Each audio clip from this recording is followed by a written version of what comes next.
Memang saya mangka sebenarnya tadi itu udah ngumpet. Terus terang. Dicari ya, cari masih teteh. Udah ngumpet tuh. Tuh pemirsa denger ya. Bahwa sebenarnya udah ngumpet. Ya Allah. Om Ono kan bawa mobil. Nah saya Om turun, saya duduk di alang-alang meja rokok. Om masuk, saya ke sono. Nah, Om udah keluar, saya pulang. Nah, kata yang di rumah kan lagi sholat.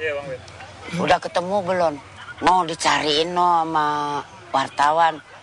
Mak kemana? Nyumput goblok kan yang cariin. Goblok katanya.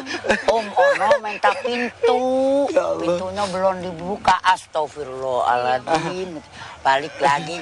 Nah, coba dilihat udah dibuka belum? Bapaknya kan baru salin celana.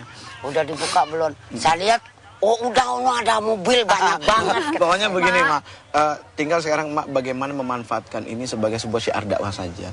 Artinya saya juga secara pribadi sebagai seorang yang diberikan amanah dakwah oleh Allah berterima kasih gitu. Dengan media ya, TV One dan yang lain-lain. Artinya apa? Syiar yang tadi hanya bisa disampaikan dalam kelompok kecil, tapi justru dengan cara seperti ini menjadi sesuatu yang sangat besar. Ustadz, banyak juga orang yang pada saat Idul Kurban tuh nggak mau berkurban kambing karena alasan nggak punya uang. Padahal itu nggak jadi alasannya kalau melihat Mak Yati bisa berhasil. Betul. Nah inilah cara Allah. Cara Allah untuk memukul atau cara Allah menyapa dengan kasih sayangnya gitu ya lewat sebuah Mak Yati, lewat seorang Mak Yati. Allah itu kan menunjukkan dirinya itu lewat sebuah kemiskinan, lalu masuk dalam sebuah kesabaran, ya. Lalu kemudian lewat orang-orang sukses, bahwa Allah tuh maha kaya. Sebetulnya kan itu. Tinggal sekarang bagaimana sifat syukur. Jadi konsep yang dilakukan beliau adalah la in syakartum. Beliau hanya ingin kepengen bersyukur. Apa yang beliau dapat, ini mohon maaf lahir batin, bukan sebagian besar. Semua orang meyakini bahwa ini adalah sampah. Gitu. Iya kan? Ini adalah sampah. Tapi dari sampah ini justru bisa lahir sesuatu yang tidak jadi sampah.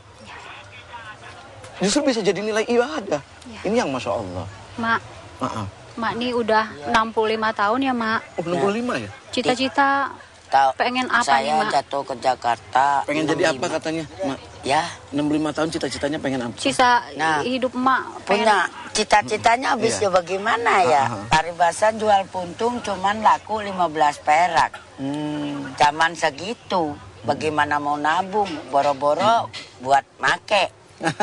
Lapar, alhamdulillah nak. Saya memang terus terang hidup di jalanan. Saya itu asal lapar, ulut salam ke tukang warung. Alhamdulillah dapat rezeki ya. Nah, kalau tukang warung itu Bu minta tolong saya lapar, tahu dikasih nasi doang, tahu sama garam. Kalau itu orang mau ngasih saya ridho, walaupun nasi sesendok mesti ngasih. Tapi kalau nggak ridho ya saya keluar. Ada benggoang jatuh separoh ya saya makan dari tanah saya makan. Ini subhanallah, bagi orang-orang yang memiliki sesuatu dan selalu mengutamakan kesehatan, dianggap makanan jatuh itu tidak akan menyehatkan. Tapi Allah subhanahu wa ta'ala membuat berbeda dengan orang-orang seperti Mak Yati. Tidak khawatir dengan yang namanya itu. Ya udah sekarang cita-cita Mak apa? Cita-cita Mak yang paling Mak kepengen sekarang kepada Allah subhanahu wa ta'ala. Pengennya beli kaki yang lebih gede dari kemarin. Beli apa? Beli kaki yang lebih gede dari kemarin. Kaki apa nih Mak? Maksudnya? Kaki sapi maksudnya kan kalau langsung pengen bisa korban lebih gede lagi. Lebih gede lagi. Tapi ngomongnya kaki biar halus. Oh ya Allah ya Rabb. Artinya mah cuma kepengen cari ridho Allah aja ya. Ya ridho Allah aja. Soalnya begini Teh Punten, ada orang ibadah 500 tahun. Kemudian dia diminta dinilai pahalanya. Dan dia kepengen karena itu masuk surga. Kata Allah, kamu masuk surga bukan karena ibadahmu, tapi karena keridoan aku. Jadi kalau orang yang ibadah sampai 500 tahun saja, dia masuk karena keridoan Allah, bukan karena pahalanya. Pertanyaannya, saya, Teteh, Mak Yati, ini hidup berapa lama? Mau mengharapkan pahala yang mana untuk dihitung kepada Allah Subhanahu wa ta'ala? Sementara apa? Mata maksiat, telinga maksiat, mulut maksiat, semua maksiat. Jadi kalau bukan karena ridho Allah. Nah sekarang kita minta kepada ya Allah, jangan kau beri pahala kepada kurbanku, tapi engkau beri ridho kepada kurbanku. Udah itu saja, nggak ada yang lain. Ketika Allah ridho, selesai segala sesuatunya. Ya Mak ya, insyaallah ya. Mudah-mudahan kita jadi golongan yang diridhokan oleh Allah Subhanahu wa ta'ala. Ridhonya ya kan saya tadi bilang. Saya modalnya bibir, rokok, kopi, makan, ngutang. Nah, paribasa tai laler dikumpulin sebulan jual, ada siksanya apa enggak nih bayar utang? Kalau belum ada sisanya belum bisa kita kumpulin. Ntar nimbang lagi kalau ada siksanya kumpulin untuk nambahin beli kambing. Yang Baik. boro-boro yang jauh, yang deket aja nggak nyangka malah bapaknya pengen cita-citanya pengen punya tempat sendiri.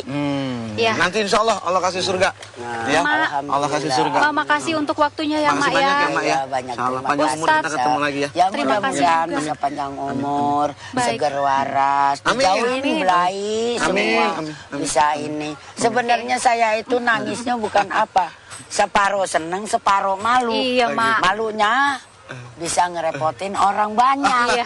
Mak, makasih ya, udah, Mak ya. Mak. Makasih banyak. Makasih, Ustaz, terima Iya, kasih. terima Saya kasih, kembalikan ke sama-sama. Rivi.